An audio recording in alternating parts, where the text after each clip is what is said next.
407/492 এর জমি নিয়ে প্রতারণা শুরু করে বনপাড়া সরকারি কলেজের শিক্ষক আজাদ।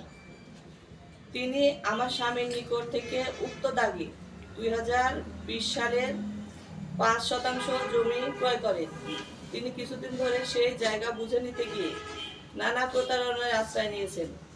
তার পছন্দ মতো জায়গা দখল করে আমাদের অবশিষ্ট 5% জমি বুঝে দেন নাই, অথবা বুঝে না নিয়ে নিজেদের ক্ষমতার দাপট দেখিয়ে প্রাচীর তৈরি করতে থাকেন।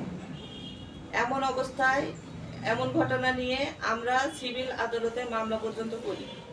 মামলা চলমান থাকা অবস্থায় আজাদ আবারও জায়গায় কাজ করতে থাকে।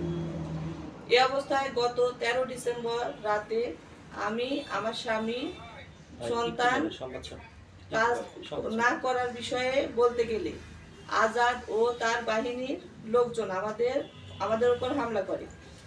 তাদের হামলার শিকার হয়ে আমার সন্তান বড়াইগ্রাম হাসপাতালে চিকিৎসা নিতে গেলে সেখানে তারা হামলার প্রস্তুতি নেয়। আমার স্বামীও আমাকে রাজশাহী মেডিকেল কলেজ হাসপাতালে প্রেরণ করেন বড়াইগ্রাম হাসপাতাল।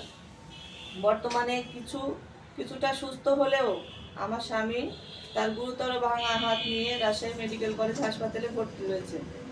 আমার এই ঘটনার বড়াইগ্রাম থানায়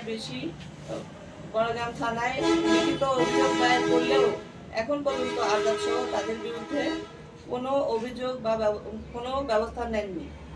অপরদিকে আজাদের বাহিনীর লোকজন মুঠোফোন সহ আমাদের হুমকি ধামকি দিয়ে চলেছে। এমতো অবস্থায় আমরা বিচারের আশায় ঘুরছি।